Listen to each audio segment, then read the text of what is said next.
प्राचीन दुष्ट देवता ने अचानक दीवार पर टंगे शैतानी सिंह को खींच लिया। दर्द को नजरअंदाज करते हुए उसने अपने माथे में इस मूल हथियार को जबरन ठूंस दिया। उसी पल सूखा और टेढ़ा मेढ़ा सिंह पोषण पाकर धीरे धीरे फैलने लगा। जब दानव ने अपनी आंखें फिर से खोली तो कयामत का तूफान आ चुका था। समुद्र तट पर धूप का मजा ले रहे पर्यटक अचानक डर से चीख उठे। समुद्र से एक राक्षसी हवा उठी जो बर्फीली सर्दी लपेटे हुए उनकी ओर बढ़ी। जब तक लोगों को खतरे का एहसास हुआ बहुत देर हो चुकी थी। अनगिनत बर्फ के कांटे जमीन से फूट पड़े, बिजलियों की गड़गड़ाहट के साथ मानो कोई सेना लॉस एंजल्स पर धावा बोल रही हो। इस अचानक आए मौसमी कहर के सामने इंसान बेबस थे। पलक झपकते शहर बर्फ युग में डूब गया जो दानव के लिए सबसे अनुकूल माहौल था। अब उसे बस घोस्टबस्टर्स के मुख्यालय में मौजूद नरक की मोहर तोड़नी थी और बर्फ का राजा अपनी मरे हुओं की सेना बनाकर दुनिया पर कब्जा कर सकता था। मानव सभ्यता पर खतरे को देख घोस्टबस्टर्स ने तुरंत अपनी टीम को तैयार किया, लेकिन बर्फ के राजा ने उन्हें तुच्छ समझा। वो अकेला वहां पहुंचा और अपनी हरकतों से ऐसी ठंडक फैलाई कि सभी डर से पीछे हटने लगे। इन छोटे मोटे इंसानों को नजरअंदाज कर उसने हाथ हिलाया और मंत्र पढ़ना शुरू किया ताकि नरक की मोहर तोड़कर मरे हुओं की सेना को बाहर निकाले। मजबूरी में घोस्टबस्टर्स ने हिम्मत जुटाकर अपने हथियार सक्रिय किए और 10 लाख वोल्ट का करंट दानव पर छोड़ा। लेकिन ये हमला दानव के लिए कुछ भी नहीं था। उसने हल्का सा जोर लगाया और 10 लाख वोल्ट का करंट बर्फ बनकर टूट गया। संकट के पल में एक शख्स आसमान से कूदा। उसका लिबास बिल्कुल दानव के काल फ्लेम मास्टर जैसा था, लेकिन उसकी आधुनिक स्नीकर्स ने उसकी असलियत बता दी। वो कोई और नहीं बल्कि आलू भैया था। दानव ने उसे एक नजर देखा और समझ गया कि ये फ्लेम मास्टर का वंशज मात्र है। आलू भैया का शर्मिंदगी भरा चेहरा देखकर हंसी भी आई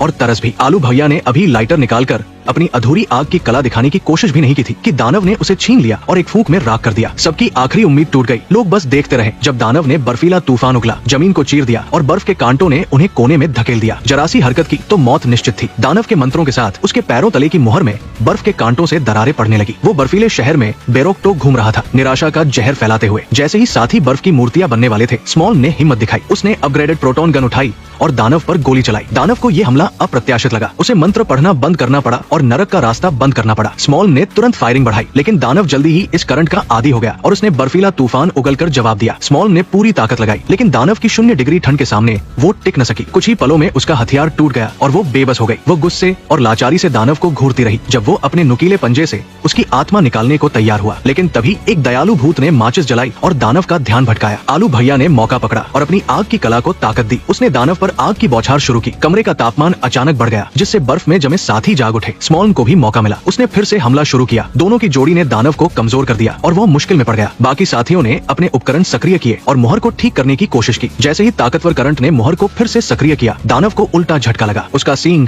जबरन खींच लिया गया और वो अनिच्छा से चीखता हुआ नरक में गिर गया। मानव दुनिया में फिर से शांति और सुकून लौट आया।